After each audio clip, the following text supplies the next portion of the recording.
You know, one thing I always say, when something happens, I'll say they have no idea how hard I'm willing to work. I will outwork anybody. I will outread anybody. I will outstudy anybody. Yes. I will outtask anybody. And even if I'm not naturally good at something, sometimes just discipline and persistence is just enough to get you through the door than someone who's naturally more talented than you. All right. Fun. Welcome. I feel like this is surreal because I've been trying to get you to do this for Third Culture Africans for forever. I know. And it's nice actually sat here doing it with you on your platform. So yeah, this is going to be fun. It will be. So this is our first podcast recording for SeeMe. And SeeMe is our lived experience mentoring and executive coaching organization, which I founded. But also predominantly, we want to use this session just to talk about life and who's Eghosa and why all these pursuits and why all these things. And what better way than to have my sister, I feel honored, who has her own podcast, Third Culture Africans, which is very successful and doing very well and growing, act as my guest interviewer to guide me through what I feel is an unveiling conversation about SeeMe, about me, my journey, where I am now and where I'd like to go with all the experience which I've gathered in the industry and what my passions are and what impact I'd like to make and the mark I'd like to live in the world. So thank you for joining me all the way in Dubai. I know. It's great to have you. I'll do less talking and let you lead and guide, obviously. It's your podcast. I feel like this is the first time where I actually get to have more of a conversation on a podcast. Yeah. Because usually I'm the one prepping, asking the questions. You're my sister, so I feel What like... do you have to prep for? What am I prepping for? I do have notes, though. Okay. Just because the podcaster in me has to have notes. Yes. But I think we can start with like a basic intro, right? Yeah. Like, tell me about yourself. Who are you? What's your name? Stranger. You know, that's actually a really good one. Because Yeah. you don't ever think to say your name. Nope. Yeah, indeed. So my name is Eghosa Oriaikhi Mabhena. I am in the 4th decade of life. I didn't ask age. I didn't say age. No, it's good to establish accomplishment with tenure, okay? Okay, cool. You know, coming into this, I actually went back and watched my TED Talk, which I did many years ago in Barcelona at IESC, where I did my MBA. And I love my alma mater. You were amazing, by the way, the TED Talk. Thank you. It's always hard to watch myself, I have to be honest. And I think that's why I've been hesitant to do podcasts, because as a mechanical engineer, you stay in the background a lot. And we're not really people who are out there, so to speak.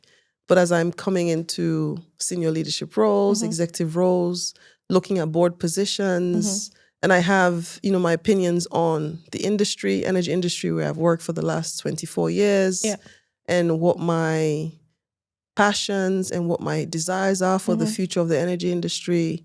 I think it's time to speak up a bit more, and also to realize that where I've come from, my journey can be an example to other young women as well. I agree. And so, to have gold and not share it, I think is not the right way to leave a mark on the world. So I'm ready to sort of share that journey. But watching my TED Talk, which was about being your authentic self, listening to my younger self talk about how to live your truth and how to be it, and how to encompass your real self. I remember thinking, gosh, I wish I knew her. I wish I could learn a few things from her.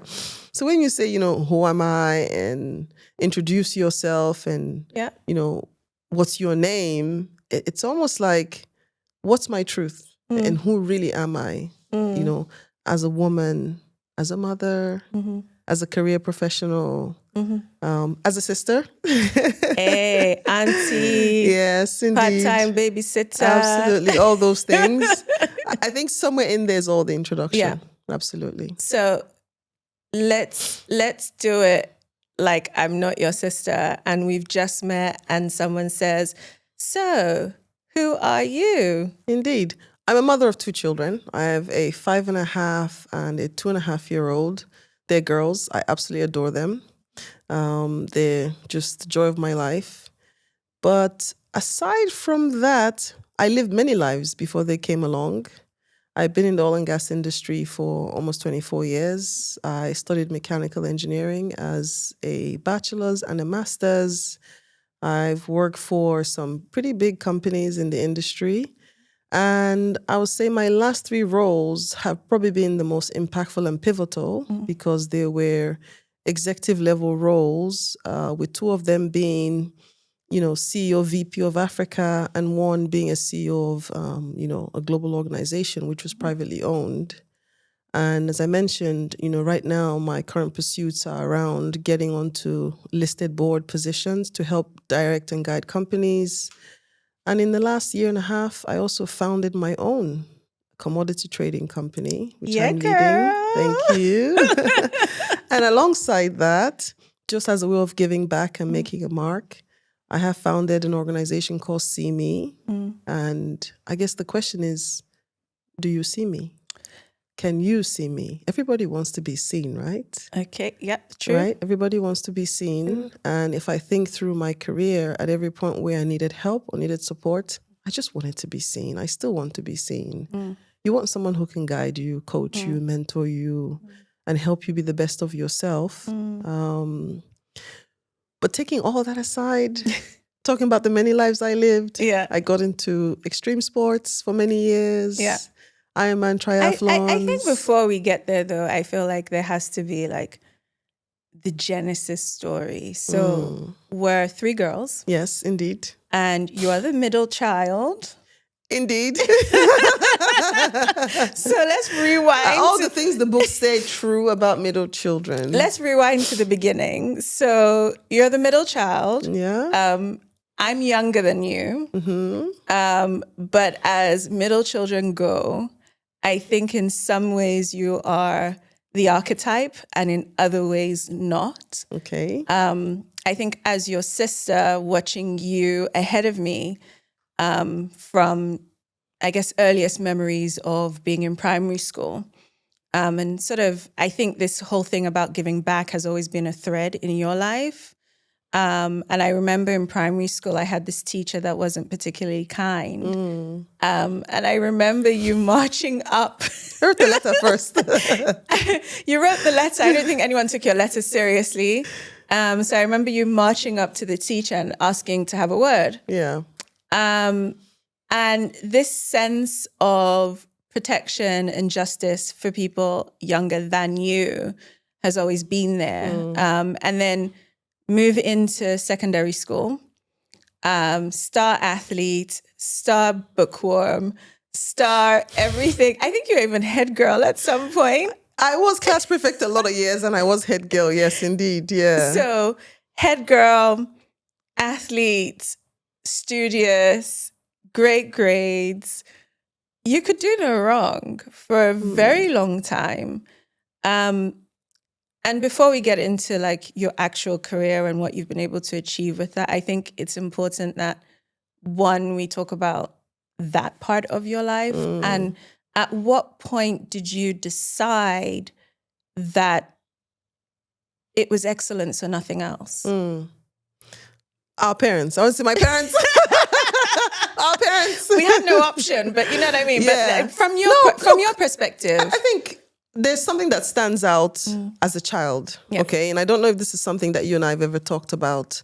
When I listen to Daddy's story, for example, and I think about where they, where him and mommy came from, right? And their families, very well-intentioned, very well-positioned within what local society defined. But here were 2 individuals who had their own personal ambitions. And daddy obviously got the scholarship to go to the UK to study. Mommy got her scholarship to go to France to study, and she was in Paris. And then upon returning, deciding, by the way, to return to Nigeria, you look at fundamentally two things. First one, what education and betterment of self did for them vis-a-vis in comparison to their peers who didn't make those decisions, and the boldness of the decision that they made. Because at that time in Nigeria, it didn't seem to be any reason why you'd want to go and do something like that, right? Yeah. With the currency being where it was, and, your local society would effectively provide for you. Nigeria had found oil, was effectively independent, was growing. And the Naira was strong, right? Absolutely. Yep. But not only that, then I think back to also the story of daddy working for Shell for so many years. And the fact that companies can do well and do good, that companies can create economic value. Now, I'm not supporting the brand in any way, but I'm just saying that at that time in the 70s, the drive to educate people in Nigeria, there's a whole cohort of them who were supported through these programs, and their children were supported through education. Yeah. So two things I took away from their life story, and I remember that just being imprinted in me as a child. One, through boldness and courage, you can make decisions to change your life. And when you change your life, you can change the lives of so many other people because they impacted their family members and their friends around them, and they still do. But secondly, the organizations where they chose to work, and now obviously mommy became a serial entrepreneur, and through her own pursuits as a business owner, you can actually also create economic value, and that economic value can drive societal change. And that societal change, again, sets the precedence for generations to come as far as building generational wealth and creating generational freedom in so many ways. Yeah. And so I can articulate that now in my fourth decade. I was about to say, gosh, you've thought about this. Yeah, you have to write UCAS applications and all these applications. Yeah.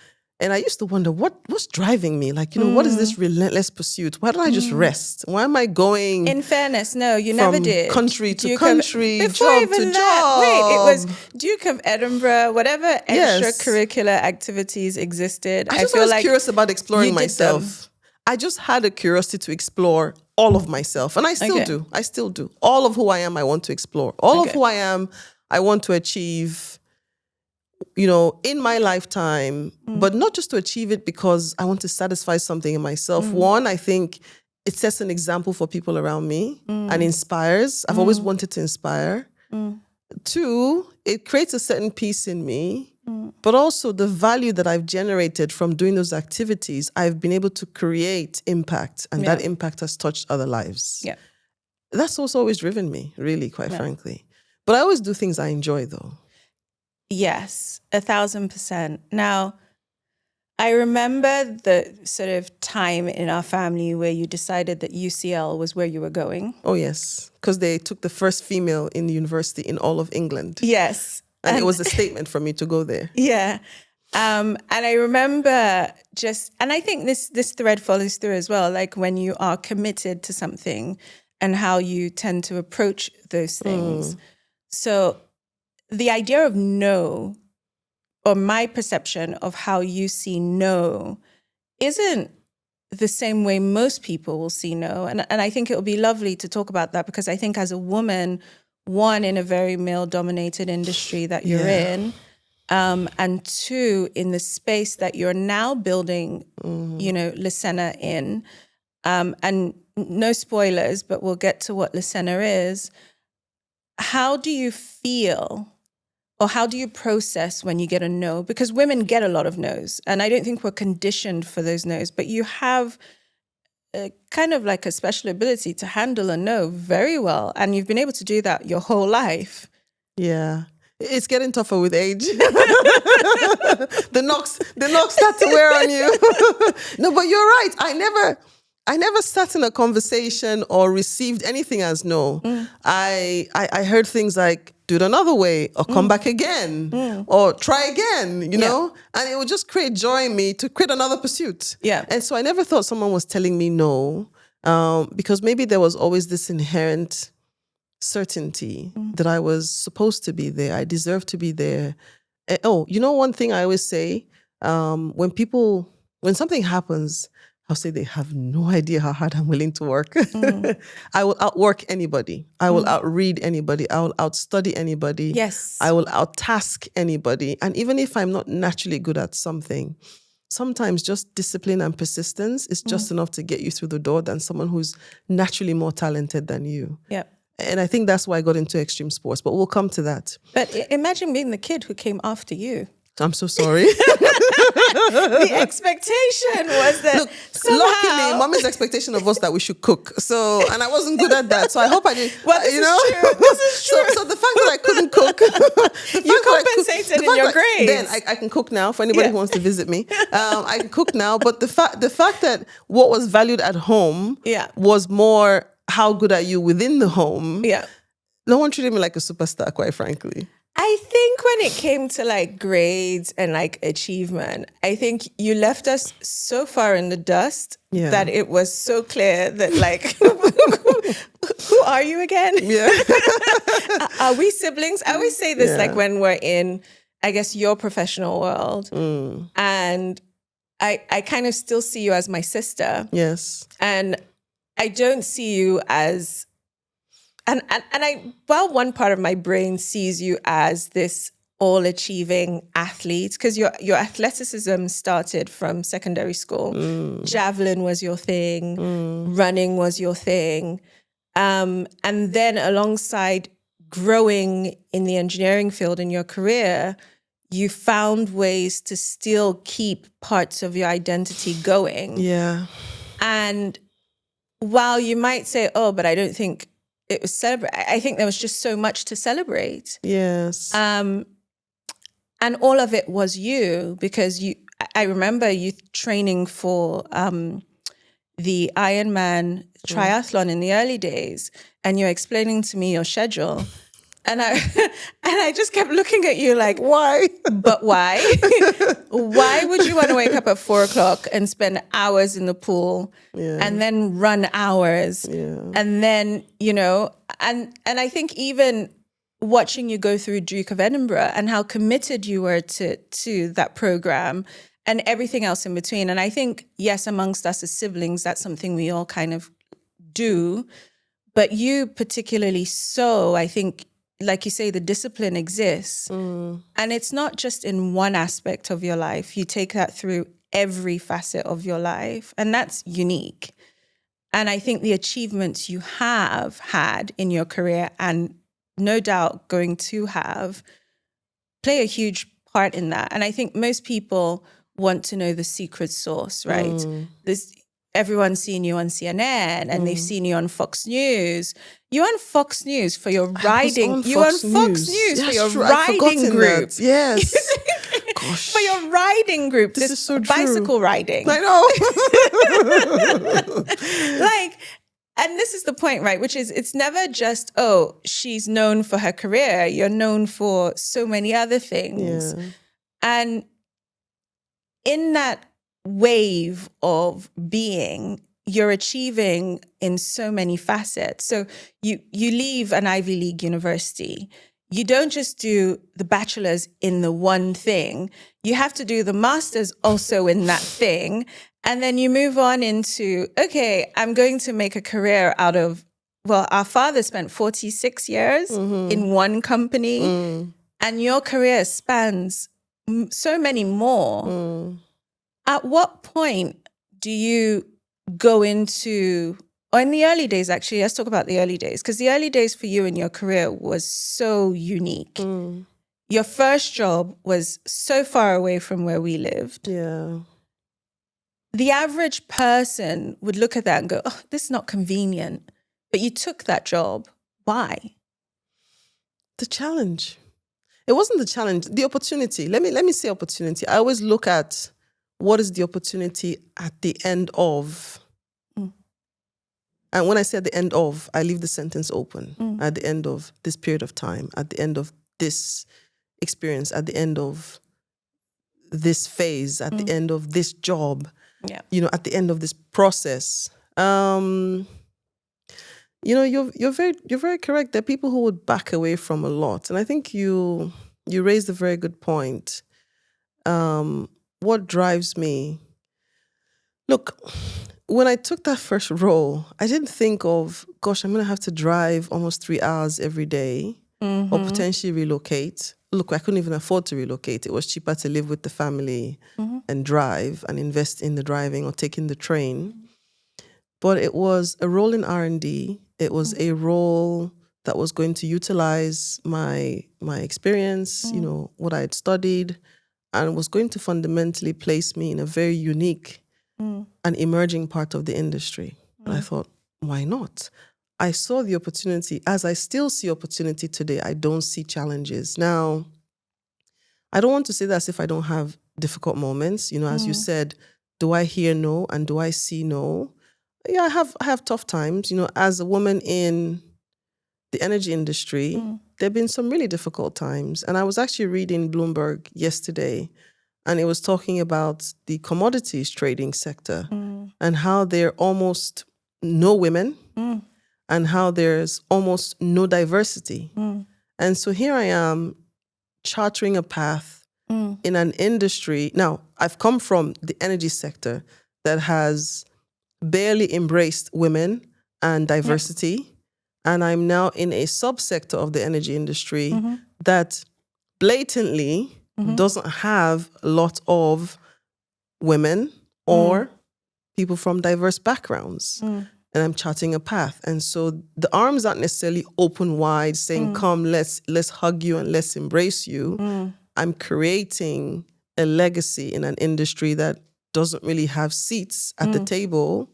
If you look at the makeup of the industry, right? But look, talent is always recognized. Intellect is always recognized. Is one thing I found as an engineer. And proven results are always recognized. They're indisputable. One thing we cannot take away, though, is the impact of human relationships. And so as we get older, this becomes more and more important. People don't just read your resume. You need to have the right network. Hence, SeeMe, right? But when you ask me about why the drive and do I hear no, despite, because you can have drive and fight against the wall and just not make any progress. Look, sadly, less than 6% of investments globally go to women-owned and women-led organizations. You can't fight against that wall. You have to say, can I be one of the 6%? Or am I just trying to fight against something that just, is almost insurmountable to some extent, despite how much discipline, how much passion you may have. Now comes, as I said, the thicker skin in the older years than how textbook it was when you were younger, to effectively say, I'm just going to outwork everybody. I'm just going to prove myself even harder. And people will see that they have no choice but to work with me or to deal with me or to recognize I'm just as good to have at the table because I make a difference. The human dynamics, the politics, they start to play, human sentiments, human biases. These are now real things, real issues.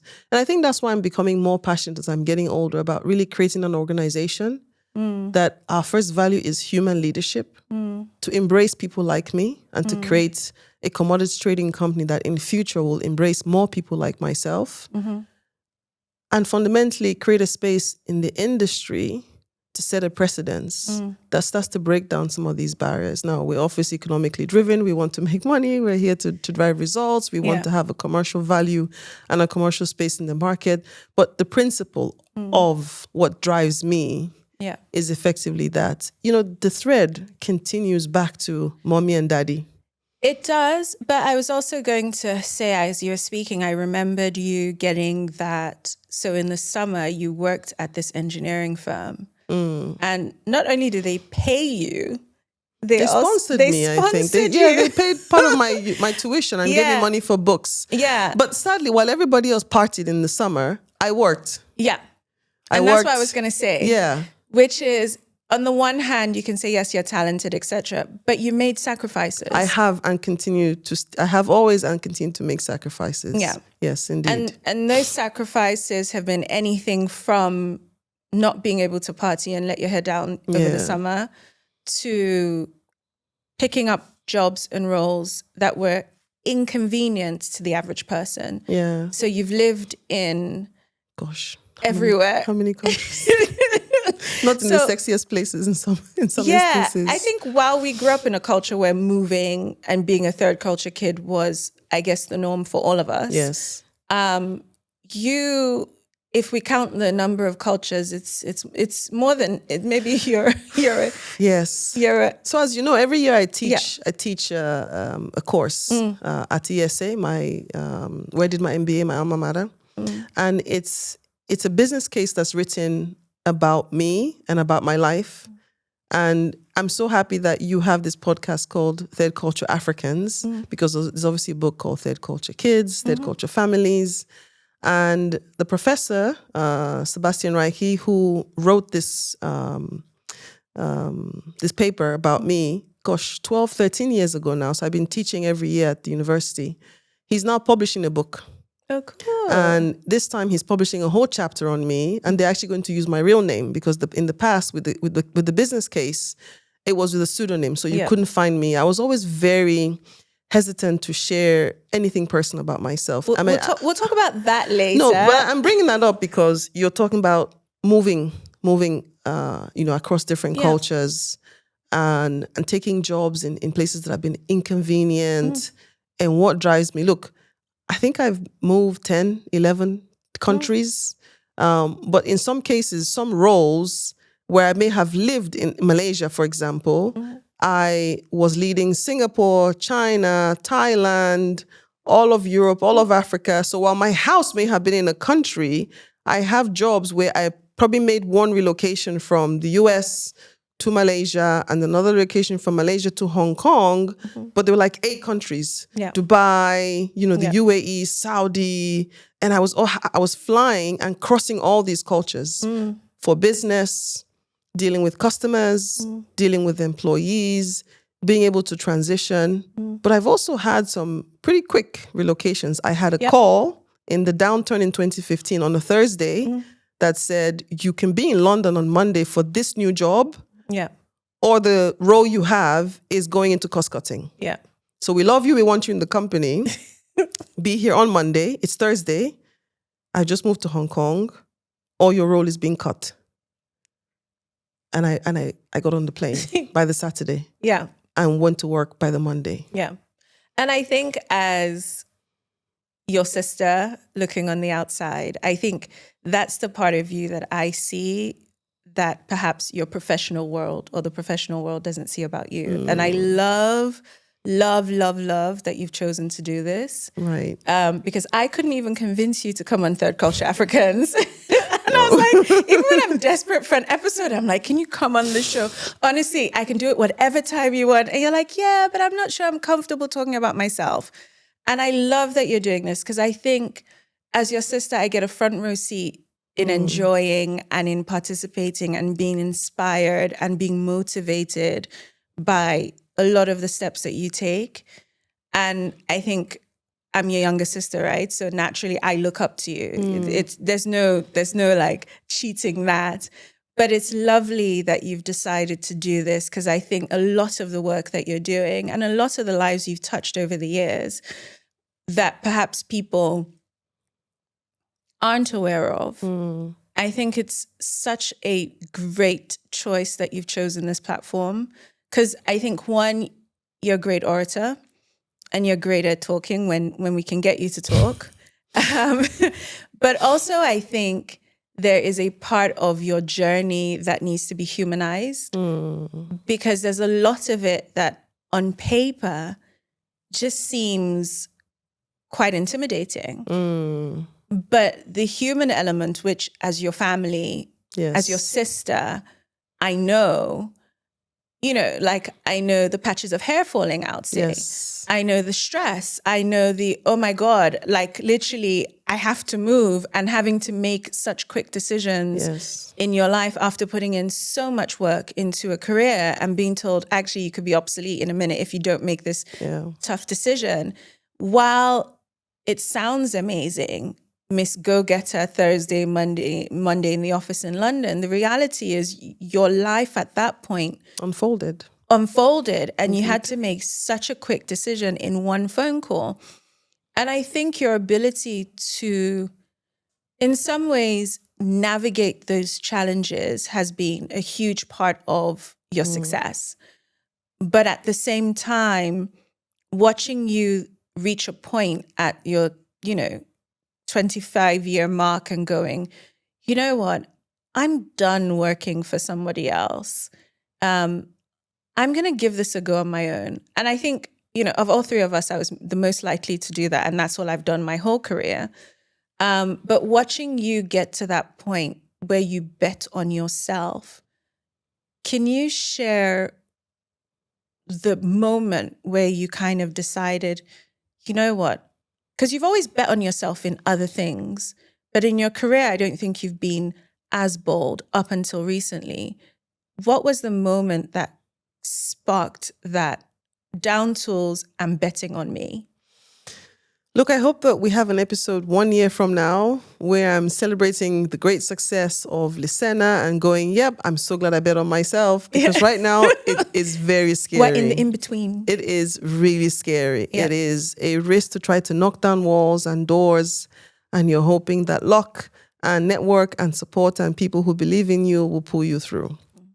But, I think you raise a good point. Why at this time would I say I want to bet on myself?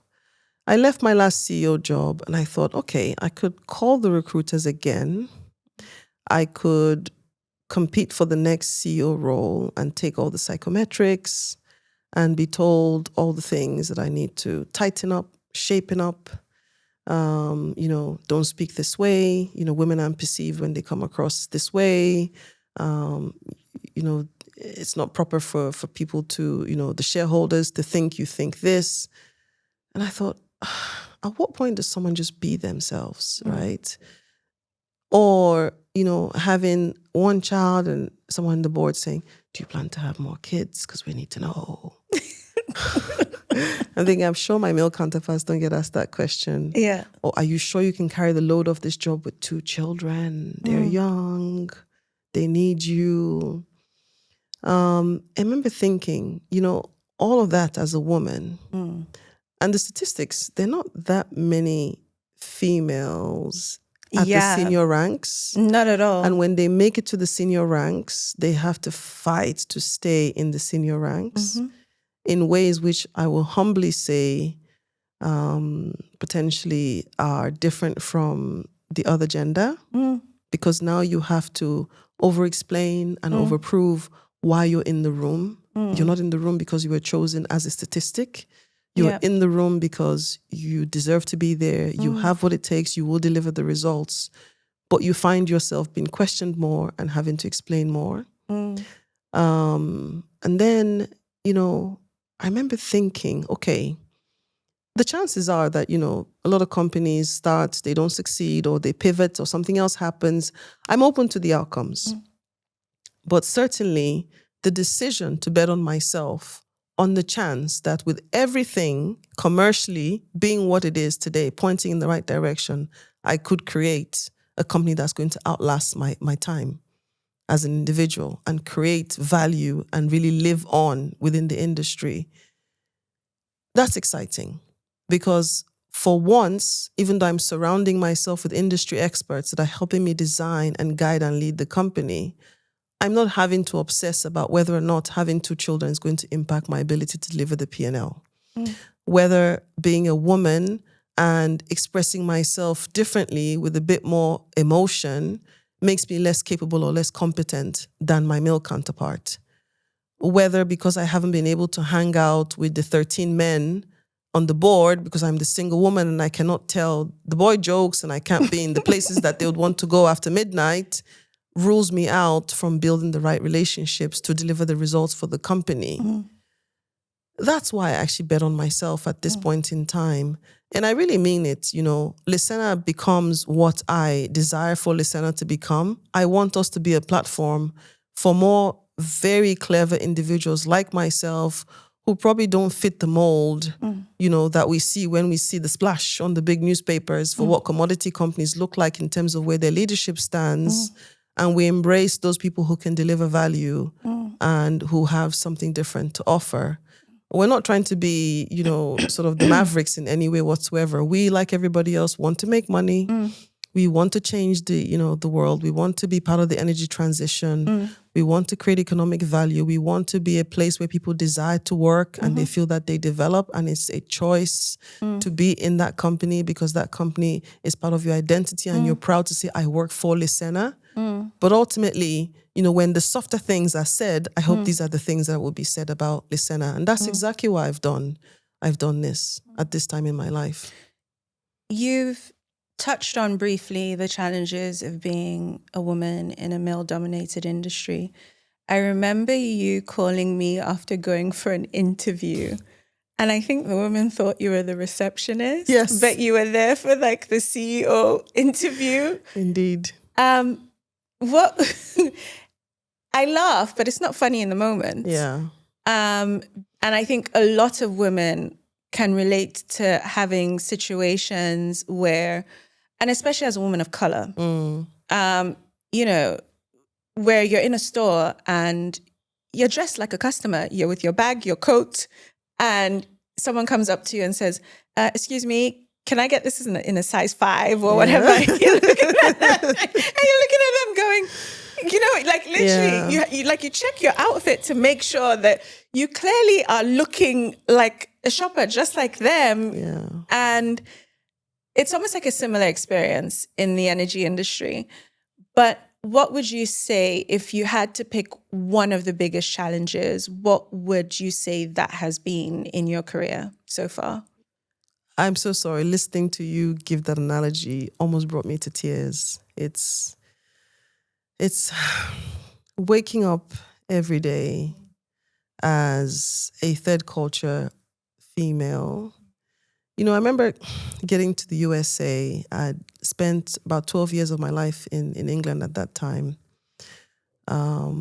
And expressing myself in technical meetings was proving a challenge because I didn't have American words. But I wasn't any less capable or less intellectual. I just couldn't speak Americanism. Eventually I got there. Route. I remember when you're like, are you going down the route? I'm like, what's your route? What is that? I'm like, route. Yeah. You're like, no. Route. Like, route. Yeah. You know, but it was, you know, the way they learned engineering principles and the way we learned them in English was so different. And I was part of an R&D team. We were bringing a new technology to life. I remember going home just crying. Yeah. You know, we talk about walking to a store and someone undermining you because of your appearance. But these are real emotional issues for me because I hope that it happens less and less to other people. It's not because I have a chip on my shoulder, I want to prove something. You know, it's painful to have to want to prove yourself, explain yourself when you know the other person beside you isn't having to do that. And that's why I hope I can change something. I can do something different. And whether that's naive or not, I'll try, right? Yeah. And I will start a conversation around it as I will start a conversation around many things. And for me, the passion of SeeMe is bringing very experienced people who I know and I trust to come into this SeeMe platform to act as lived experience mentors. Meaning share how you made it to VP, share how you made it to this executive role, share how you made it in business, share how you made it in industry, regardless of, you know, what sector you've come from, to inspire and help somebody else overcome where they are so that they can achieve their full potential. Because I'm all about this concept of achieving your full self and living your truth and living, you know, authentically to who you are. But most importantly, having fun along the way. Yes. Right? So you asked me a question around, and I don't want to miss the question, you know, what has been the biggest challenge? You know, there was a role I had And they actually flew the executives over from Houston. I was in London at the time, because they wanted me to articulate very clearly what my strategy was. And the individual who had the role before me, I remember reaching out to him asking if he'd ever had any panel session of the sort. He said, no, this just never happened. I said, okay, look, either they don't trust me or I haven't gone out of my way to explain what my thoughts are or articulate my plans. It was great because it left me with a very clear learning that I must always just accept, I must just do this ahead of time, right? Rather than focus on like, why are they doing this to me? I said, you know what, I'm prepared now. Let me explain to you so that you become my supporter and you effectively back me. And it was 3 days. It was 3 whole days. And I was told by people, oh, you better make sure they understand what you're thinking. And these were people who had not put me into the role. Somebody else had selected me, bet on me, backed me. And I'm to understand they were detractors, disbelievers, or they were on the question mark. And so the 3-day panel session was put in place either to confirm that my backer was correct and I really was going to be what he said I would be, or they were correct. And so, I prepared. It was a very anxious time. And for 3 straight days, I presented through this panel session. And do you know, till this day, the 3 guys who flew over are one of my best friends. Amazing. And they were like, oh, wow, you really are as good as, Art says you are, right? And rather than taking any heaviness from the experience, I took joy away from being given the chance, because some people have something to offer and never get the chance to explain or express, or being given the platform to have a role where they can make impact or grow a business or grow a company. And I learned very quickly that, whether you like it or not, one of the ways to ensure that you get invited into a room is to very quickly display and showcase what value you have to offer. Because unfortunately, you're not being looked at as, oh, let's take her because she has value. It's, what value does she have to offer? And it's the other way around for us, right? We have to prove than being given the chance or carte blanche that we will have value to offer. So I think that's the way I would answer that question. Thanks. You kind of just touched on a strategy for your success.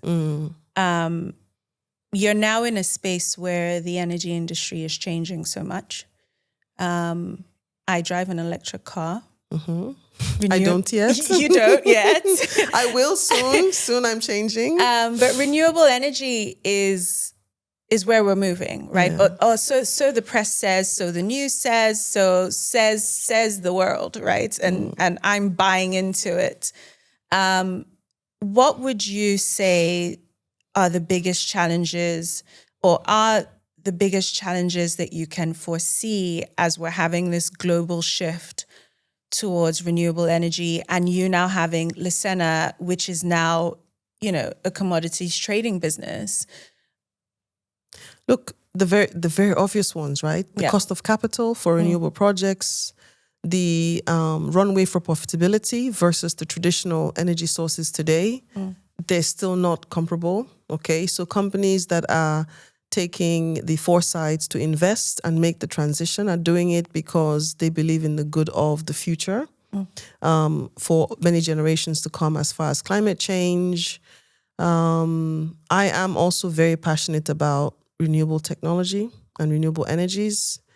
My previous role working for one of the companies I work for, under that leadership team around 2019, we led the energy transition journey for that company, which today is still being very well executed and actually delivering very good results and positioning the company for the future. I think the way to think about it is, one, it's what's right for the world. The other one is we think about companies that are built, very well, but then you actually think about companies that transition generations and that pivot very well through time and through change.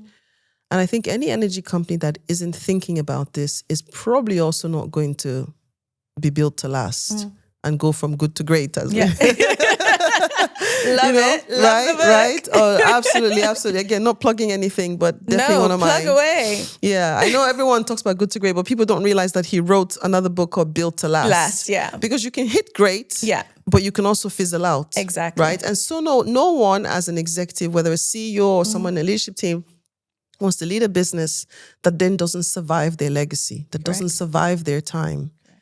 The only thing about the energy transition that I will say, as an African,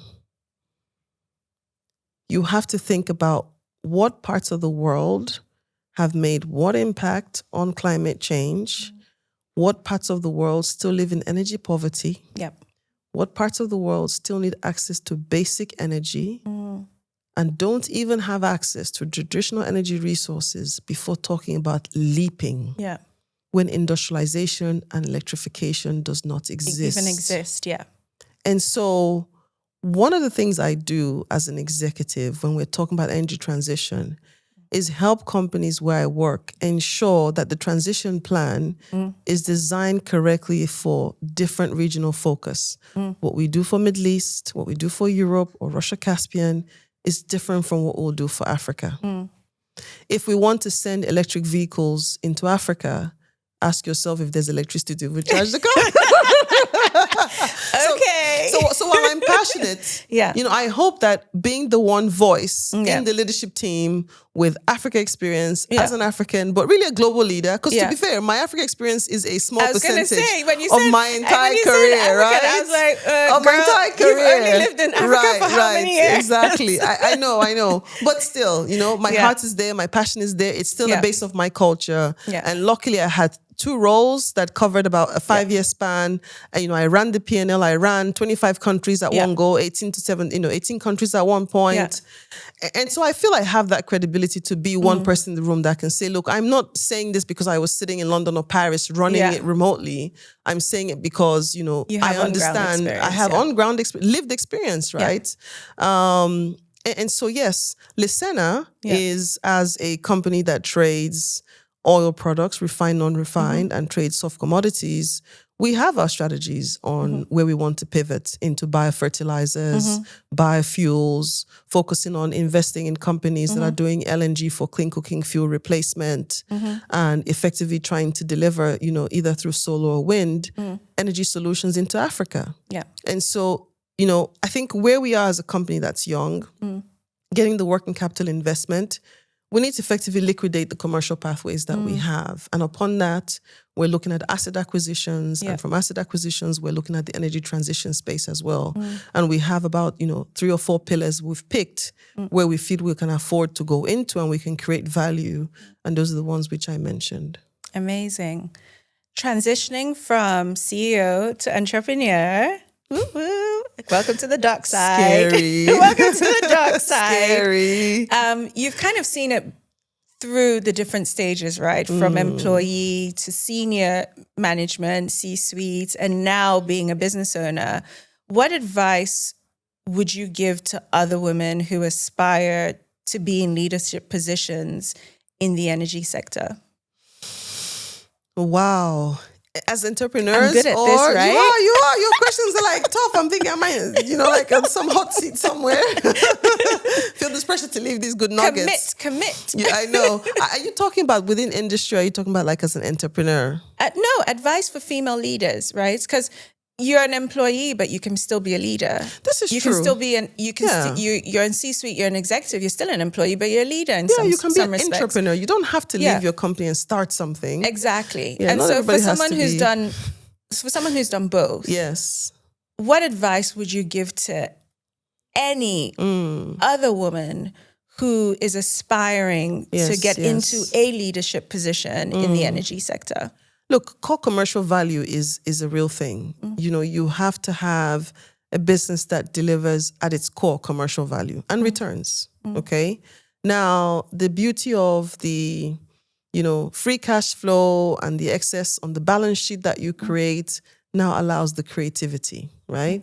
But when you're within a company environment, you also have to sell your vision. First, you have to have vision. And then you have to sell the vision to the shareholders or the investors that will have to support you. And, that's where the entrepreneurship comes in. The business leader part is the first part that I talked about, the creating value, the building the organization with the systems and the processes and the culture, and hiring the right people and picking the right people and knowing your space and occupying your space in the market, pleasing your customers, delivering technology or whatever makes you unique, right? Then comes the second part, which is the entrepreneurial side, which is having vision and effectively bringing something new to life. Like, for example, one of the things that Listenna is passionate about is the digitization and the use of digital technology within the energy commodity space. And I've designed a digital commodity solution, which we are testing and trialing in the market and going to learn from to understand how do we, help transition what is a very traditional organization into the digital technology space to make us more efficient, more transparent, and effectively help manage risk, for example, and make financial transactions easy and seamless and potentially take away some of the fraudulent activities or exposure or risk to fraudulent activities. So I think that's where, even when sitting in an organization, you don't have to obsess about quitting and starting your own company or finding like-minded people to get together with to launch something. You can still be entrepreneurial within your organization. If you have a pivotal idea that can create a new opportunity, create a new portfolio, or drive the business in a new direction where other people may not have seen the vision for how to do it or why or how to get there. And so I would recommend and suggest that other women, think about this example and use it to the best of their ability. But it's also okay to not be someone who creates something new. Some people are good at delivering and managing what already exists. And that in itself is a vision of its own kind. Yeah. Because you can take an existing business that has a very good business case and still not deliver. And so I don't think everybody has to lose sleep about, am I creating something new all the time? There's still value to just delivering on the core business. Amazing. I'm a bit scared to ask this one because I don't want it. I think gender pay gap. And gender gap in general. Not just pay. I feel like it's the one thing that as women in any industry face. And we've talked about privately, I guess, how that happens. And we understand the mechanics of it and being a mother and what that does to your career and some of the sacrifices you make. In the balance, right? You're a mom of two, building a business, and then still navigating both sides of the industry, right? Because in some instances, you're someone's customer and you're someone's supplier. So you have to go to someone to get whatever it is that you're supplying. And navigating all of those things and ultimately even in that position being faced with, but why should I give you that much? Yes. What would you say is the best way of dealing with it? It'll be foolhardy of me to say I've solved it because this question you have asked me in the last year has brought me home in tears quite a few times. I'm trying to source supply. I know the good old boy got it. I didn't get it. Why? I'm telling you I have a customer they want to buy.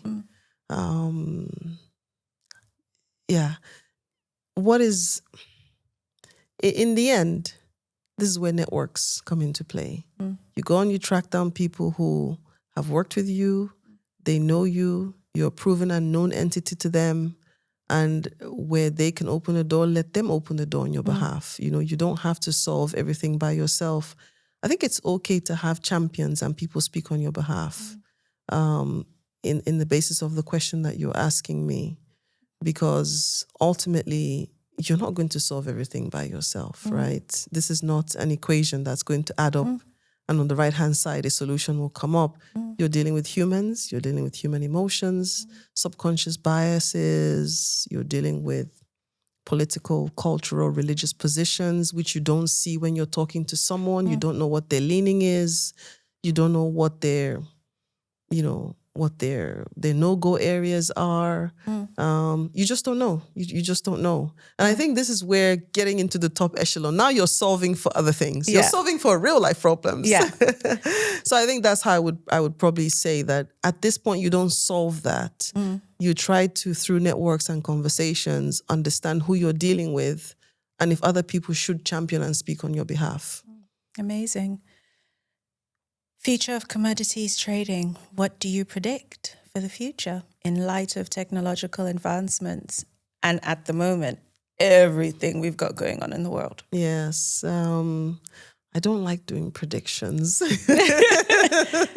because, you watch it and go, I said that. Yeah. I got it wrong. Hey. But then you're like, I got it right. Yeah. So I'm very cautious. Look, right now, what we can see in front of us with all the geopolitical shifts, I will say that the industry is still very much needed, still returns very handsome results, creates very good careers for people. It's still one that is very intricate because you have the paper trading side, you have the speculative position side. And when we talk about global trade, it's one of the only industries that truly, globally, has to trade across borders and across so many lines. And so I continue to hope that as we navigate political and economic challenges, most importantly, geopolitical challenges to how we trade, that we somehow take into account that humanity still requires resources to be balanced, supply and demand footprint across who has and who needs. Correct, right? And so I would say that's why at this stage in my career, Lisena has gone into that space. Within the energy sector where I have experience, it's an area that I like to focus on because I think there's something still altruistic, despite some of the, not so great press and things that we hear about this industry. Yeah. In the end, it's a human need of who has and who needs, and we as commodity trading companies are balancing that. Amazing. Well, thank you so much for having me do this with you in my flops in Dubai. It's been absolutely amazing. I can't wait to see what SeeMe does, the show does in more episodes. And Lisena, I think it'll be much like your TED Talk. Where you look back and go, yeah, she kind of got it. Can I meet her? She knew a few things. Yeah, she knew something. I'm not mad at her. That version of me, I like her. Absolutely. But thank you so much. And I look forward to being here again if you have me. Absolutely. And I look forward to being on Third Culture Africans, You'll do by it the now? way. I will. Amazing. I will, indeed. Thank you. Yeah. Thank you. Thank you for the questions and for giving me the space to express myself. And for also not saying too many personal things that would have embarrassed me. I was scared about that. Yeah. Oh, what's this going to ask me now today? No, I'm good. Thank you.